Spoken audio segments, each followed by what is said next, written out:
2012-2013 eğitim öğretim yılının birinci yarı yılını bugün öğrencilerimize karne dağıtarak bitirdik.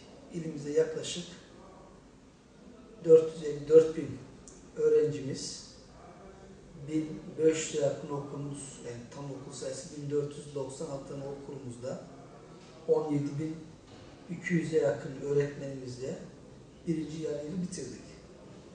Yani öğrencilerimize de iyi tatiller dileyerek sözlerime başlamak istiyorum. Birinci yarı yılda yoğun kar yağışının olduğu günlerde sadece taşıma merkezlerinde öğrencilerimizin araçla gelip gittiği yerlerde bazı sıkıntılar oldu. Onlar da işte yarım gün veya bir gün tatil edilerek çocuklarımız okullarına gidemedi. Onun dışında herhangi bir sebepten dolayı kapalı olan okulumuz yok. 17.200'e yakın öğretmenimizle bütün, yani şu an eğitim öğretime açık olan tüm okullarımızda öğretmenlerimiz mevcut olup zaman zaman işte doğum izni, askerlik hizmeti dolayısıyla ayrılan öğretmenlerin yerine de ders ücretli öğretmen görevlendirerek boş geçen dersi bulundurmama gayreti içinde olduk. Geçen hafta 2013 yatırım programı Sayın Valimizin başkanlığında tamamladık, bakanlığımıza gönderdik. Bakanlık tarafından da programımız onaylandı, geldi. Şu an yaklaşık 9.750 tane dersliğimiz var il genelinde. Çocuklarımızın daha iyi fiziki şartlarda eğitim öğretime devam etmeleri için başta Sayın Valimiz olmak üzere bizler yoğun bir çaba içindeyiz. Çevre Şehircilik İl Müdürlüğümüz, Özel İdare Genel Sekreterliği ve çalışanları başta olmak üzere her bir kurum üzerine düşeni yapmakta. Şu an ilimizde de belki birçok ilde olmayan inşaat anlamında 2192 dersliğe tekabül eden iş ve işlemlerin devam ettiğini ifade etmek istiyorum. Bu da çok büyük bir meblağa tekabül ediyor. Yani bu 2194 dersliğimiz hizmete açıldığında sizin de bahsettiğiniz gibi o kalabalık olan sınıfların daha da aşağıya çekilmesi için büyük bir rahatlama meydana getirecektir.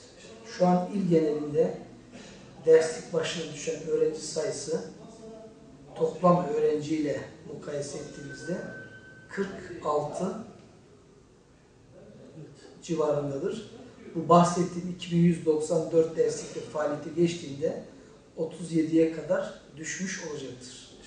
Yani biz özellikle velilerimizle, çocuklarımızdan istediğimiz bugün yani karne birinci dönemin bir değerlendirmesidir.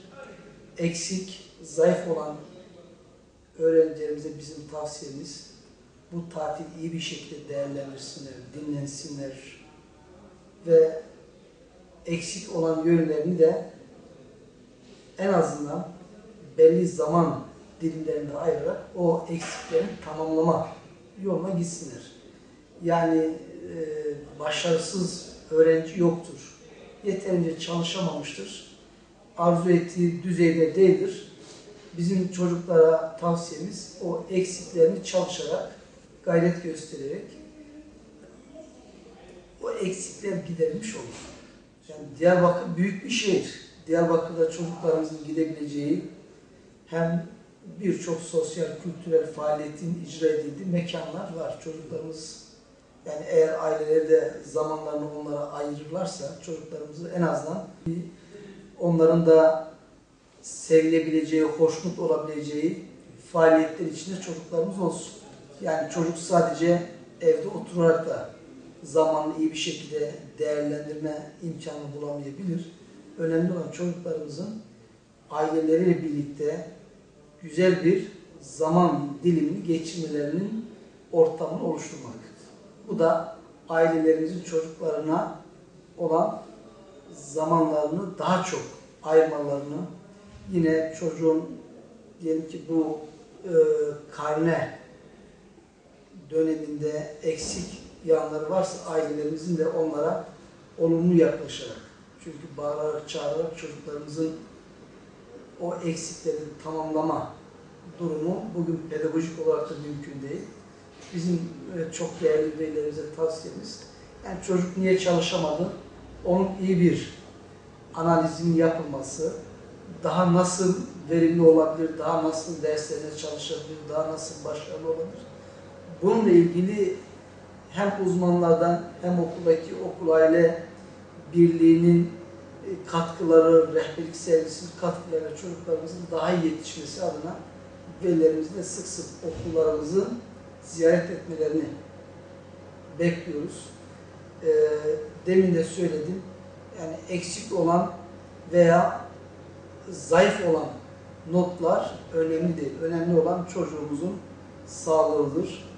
Geleceğe güvenle bakabileceği bir eğitim ortamının, aile ortamının çocuğa sağlanmış olmasıdır.